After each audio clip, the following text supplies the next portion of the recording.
Hey, what's going on, everybody? Mr. Dead here. Welcome to my channel. Thank you for stopping by. Today's video, I want to talk about something that's been on my mind for a little bit, and I've just been thinking about it every so often, and that's how come other countries that aren't part of like the westernized world is so much happier with less, with having less things, and it does tie into to this channel. It's not like I'm going to be putting this video out that's going to be a complete rant, but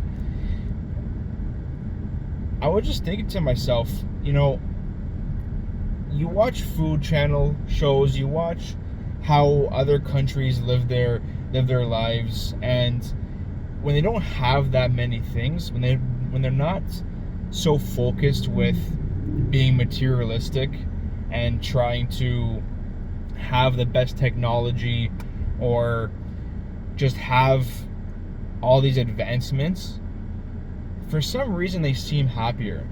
And then when I was talking to my friend the other day, to my best friend actually, the other day,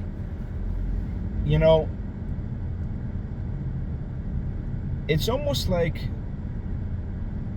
they're not,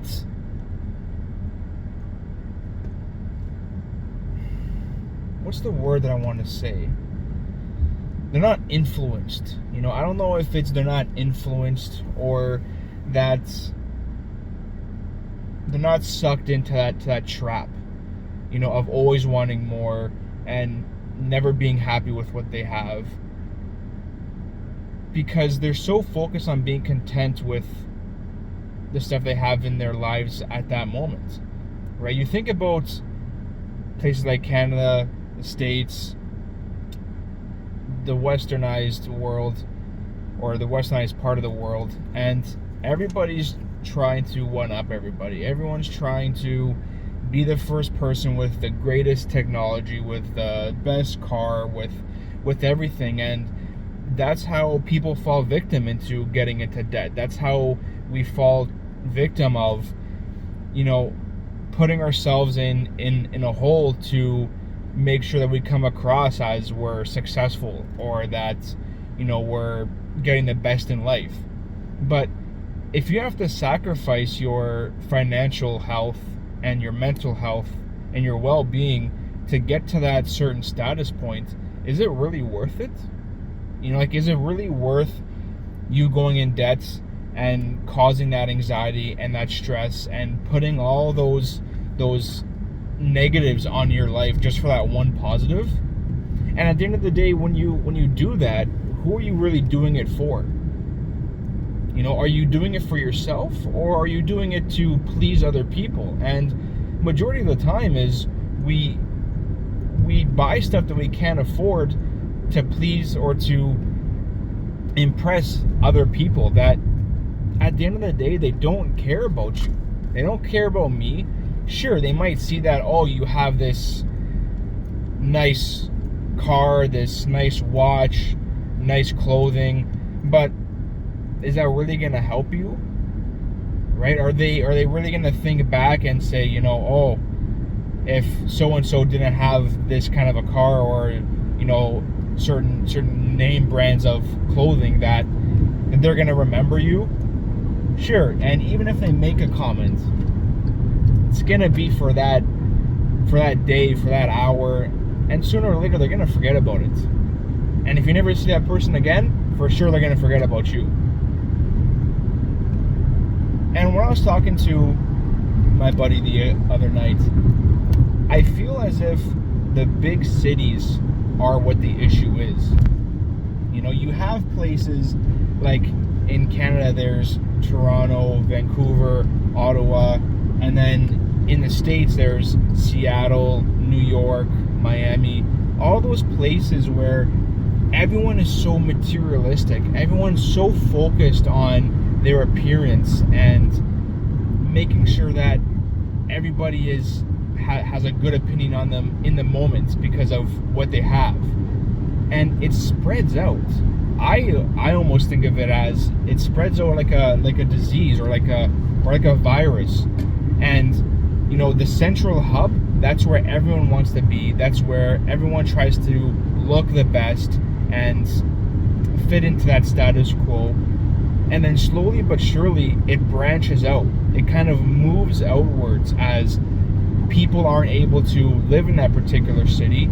So they spread out because they want to be involved. So they go into places that are less affordable outside of the city because they have to commute in for work or whatever reason. And they bring that city life outwards.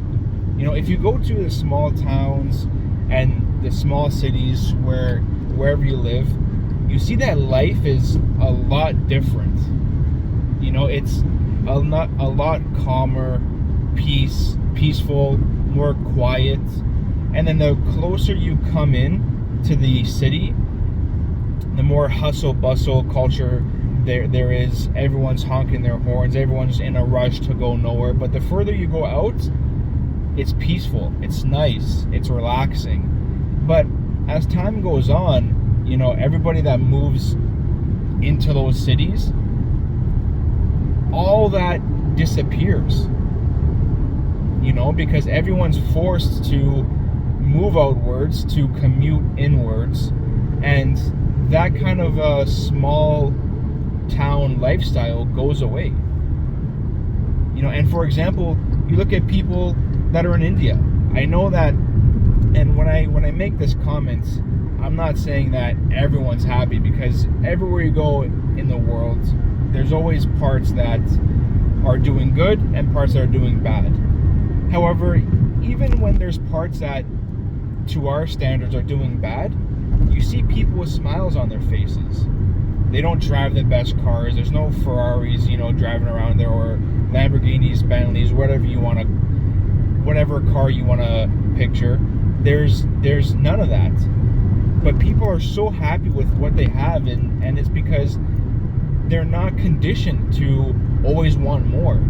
You know, they're satisfied with what they have, and they don't need to go into debt to impress other people, because they're focused on their own life, their family, and just creating memories. And I think that that's what life is really about, is we're so caught up on, you know, wanting everything now. I have to make X amount of money now, I have to get all this stuff now, but it's never going to be enough. You know, if you sat there and if you thought to yourself, you know, if you're watching this video, do this please, sit there and think about everything you want in life. And if you have that, if you really have everything you want, is that going to be enough? Or is that bar just going to be set a little bit higher? Because there's going to be the new thing that comes out. There's always going to be something else that you have to change. So are you really going to be happy with everything if you have everything? And if that's the case, why is there a rush? Because if it's this arbitrary kind of end goal that everyone's trying to hit, and technically it's impossible to hit because there's always going to want more, why are we so focused on rushing to get to that end point? Because it's never going to happen. You know, we always fall victim to chasing that pot of gold at the end of the rainbow, but no matter how close we get, the rainbow keeps on getting further and further. So I think a lot of us, you know, what we need to do is just enjoy life now. Make sure that we're as present as we can be without going in debt, without spending all that kind of money. Because I know some people are going to say, well, to enjoy life, you have to spend all that money. You have to spend money to a certain point. I agree, because you can't do everything for free. But there's a lot of things that you can do to really enjoy the time and be present with family, be present with friends. You know, when I had my girlfriend's brother-in-law, he had to go back home, and even in Canada, you know, it was in Newfoundland, and when he came back, he was mentioning to me how the culture there is so much different. You know, when you're in a room full of people, no one's on their phones. Everyone's present in the conversation. Everyone's having fun, laughing with the people that they have around them, you know. And now they started doing in their small town that Sundays, like, things are closed down. I know that that's never going to happen here, because It's just do, go, go, go. But, you know, living life like that has been on my mind for quite some time now.